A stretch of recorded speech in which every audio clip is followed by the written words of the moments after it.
Everyone welcome back to my new video. आज हूँ day 2 of Odisha to Kashmir by bike. मुझे dance करदेली कौन शीत छाड़ जी मोर फास्ट डे ब्लॉग देखी ना तो मुझे तले मेंशन करदेवी सियोर से देखिए। देन आम बाहरी गलु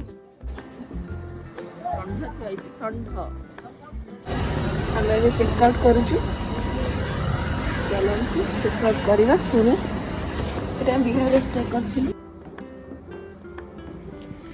होटेल स्टे करूँ प्राइस अनुसार ऑल ओवर ठीक थिला। एटी से चेन लिप स्प्रे करछि देन आमे बाहर जीवु लाणी 17:50 आमे भी बाहर लु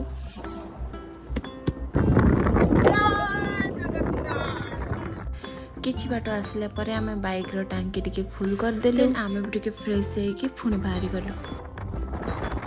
टाइम पाखापाखि 10टा थिला आमे यूपी रे एंटर करदेलु। देन 10:30 सुधा आमे बनारस रे एंटर करदेलु। एटी गंगा माता को गोटे मुडिया मार दे पुणी बाहर गलु।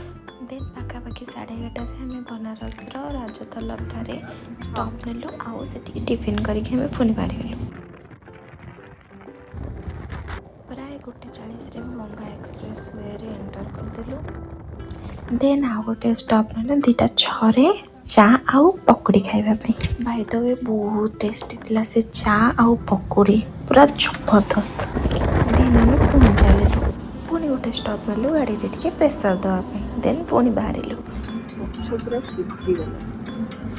देन पाखापाखि 5:30 सुधा आम गोटे रेस्टोरेंट रहिलु। देन ऑर्डर करदेलु चा आलू परोटा पकोड़ी सूप पूरा पेट फुल करी खाइके आम पुणी बाहरी गलु पाखापाखि 7टा। देन पाखापाखि 7:30 सुधा आम बिहार ओरिया स्टे कर देइथिलु। टाइड हे क्लीन होगा टिके भी मन नहीं पुणी देखा out video tata bye bye stay tuned.